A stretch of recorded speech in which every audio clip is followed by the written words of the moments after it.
And welcome to Bodyweight 4.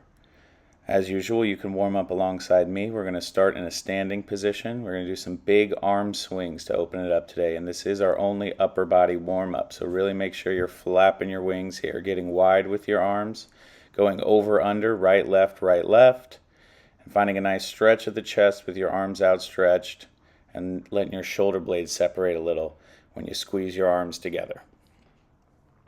Once you've got 20 total reps, 10 each side over under, we're going to hit a tabletop position. And we are going for bird dogs in the warm-up. So this was actually a working set last week, and now we're going to use it to warm up the spine. So arm opposite leg does a nice extension, and don't forget to bring elbow to cross-body knee in the middle of that position. We'll just do 6 reps each side here, nice slow tempo. And see if you feel different stability-wise on this than when we saw it the first time. You're usually going to want to knock these out all on one side and then grab the other, just so you can get a roll with it.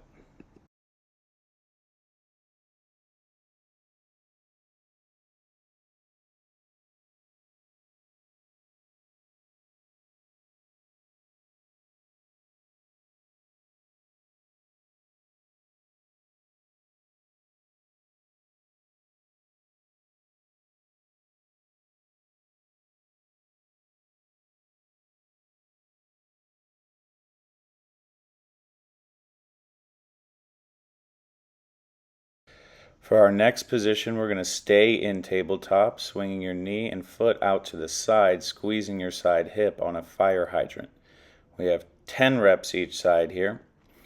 And you want to make sure you have a nice neutral spine, so don't let your booty pop out too much. Keep your spine nice and straight from the top of your head to the back of your tailbone while you execute these. And you should feel it in your high hip and along the side of your hip warming up, because we do have a lot of posterior chain work today.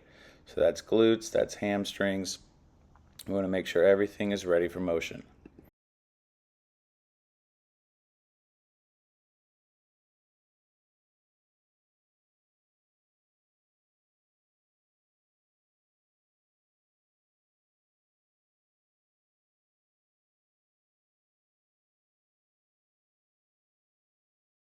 Now we're back up to standing for a good morning hinge. So that's the one where you sink your hips way back until you find a stretch in your hamstrings. Usually your hamstrings will tell you when you're at the bottom of this one. There's no wrong answers to how far back towards the wall you can sink your hips. And you can kind of do whatever with your hands. I'm crossing up here, but you can reach directly for the floor. You can bring it behind your head. Don't overthink it. We have 10 reps, and then we are into our workout.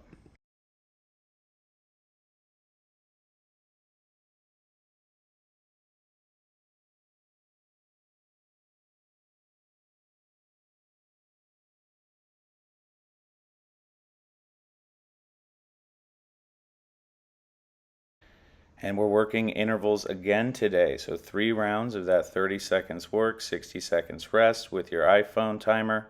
First one's a down dog to plank. So sink your hips back in your down dog and then level your hips back towards the floor, pushing your hips actively towards the floor, maintaining a good plank position for 30 seconds of work. Once you get as many reps as you got in 30 seconds, we'll rest for 60 and move on to the next exercise. So here you want a tiny little stagger stance. So you notice my right leg is just behind my left here. And then from there we're going to do the same pattern as the good morning.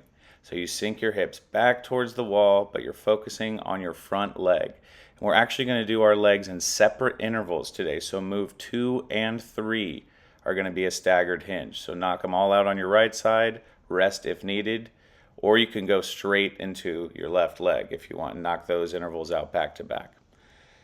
Our next exercise is just a regular bridge, so more posterior work. You have a nice full foot of contact on the floor, lifting the hips, push them up to the ceiling, and bring them back down with control. I want nice slow reps here on our bridge today. And then our last one, you can kind of just stay where you left off in the bridge. We have cross body crunch. We'll knock out both sides in one interval. You're driving your elbow towards your opposite knee. You can have both feet planted on the ground, or you can bring them up in the air like I'm doing here. Whatever's comfortable, one's not better than the other.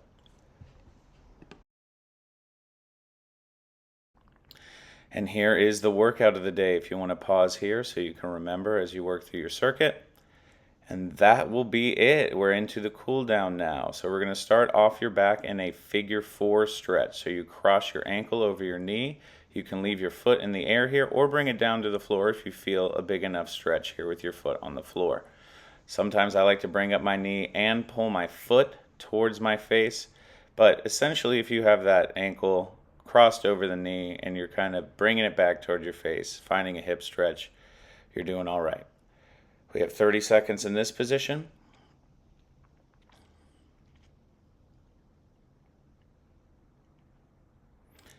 And we're switching sides in 3, 2, 1.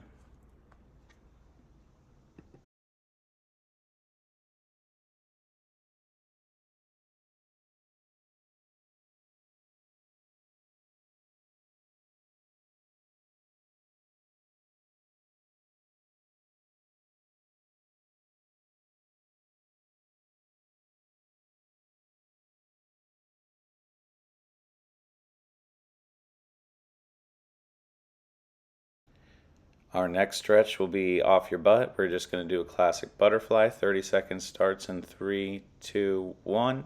Palms of the feet together, knees wide, and a slight forward fold. But you're not craning your neck towards your feet. You're working collarbones. Try to push your chest towards your feet. And as usual in our stretches, just find a nice point of stretch and don't force it.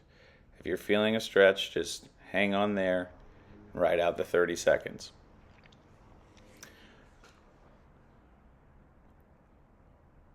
Next up from the same position, crossing your legs, we have a seated twist, 20 seconds in 3, 2, 1.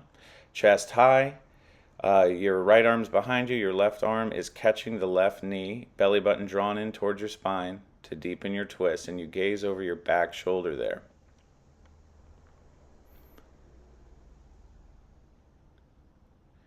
And we're through center, switching sides in 3, 2, 1.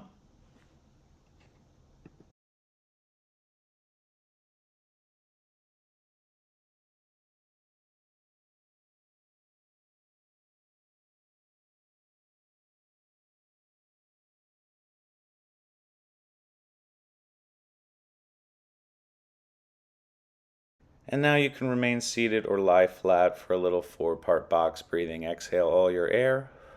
Inhale for 4, 3, 2, 1. Hold. 4, 3, 2, 1. Exhale. 4, 3, 2, 1. Hold at the bottom. 4, 3, 2, 1. Inhale. 3, 2, 1. Hold. 3, 2, 1. Exhale. 4, 3, 2, 1. Hold. Breathe in for 4. Hold. Exhale. Hold. And that'll about do it for us, everybody. Thanks for joining me, and we'll see you for the next one.